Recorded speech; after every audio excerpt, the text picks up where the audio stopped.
ॿिए पासे अव्हांखे ॿुधाईंदा हलूं त नौशहर फिरोज़ ज़िले में कोरोना जा नवां केस ज़ाहिर थिया आहिनि, जंहिंखां पोइ मुतासिरनि जो अंग 1208 थी वियो आहे। अहम ख़बर आहे, अव्हांखे अपडेट कंदा हलूं। नौशहर फिरोज़ ज़िले में कोरोना जे फॉल केसिस जो अंग 109 थी वियो आहे। कोरोना मुतासिरनि में मोरो जा 9, भिरिया जा 3 ऐं महराबपुर जा 2 मरीज़ शामिल आहिनि। मुतासिरनि खे घरनि में आइसोलेट कयो वियो आहे। अव्हांखे अपडेट कंदा हलूं। अहम ख़बर आहे त नौशहर फिरोज़ ज़िले में कोरोना जा नवां केस ज़ाहिर थिया आहिनि, जंहिंखां पोइ मुतासिरनि जो अंग 1208 थी वियो आहे।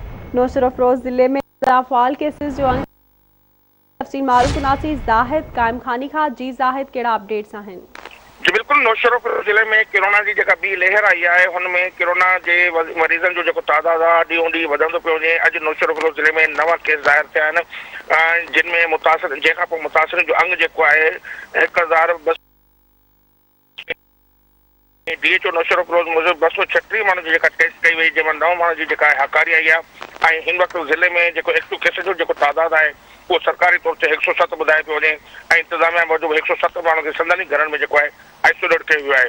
नवां केस ज़ाहिर थिया आहिनि, हुनमें तादाद जेको मुतासिरनि जो आहे हुनमें 4 जो तालुक़ु मोरो सां आहे ऐं भिरिया सां 3 जो तालुक़ु आहे, महरापुर सां 2 जो तालुक़ु आहे।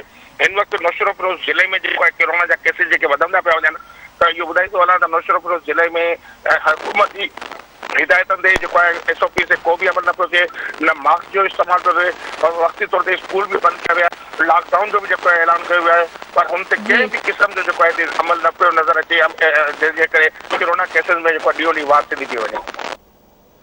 ठीक है, वॾी महिरबानी अव्हांजी आगाह करण लाइ।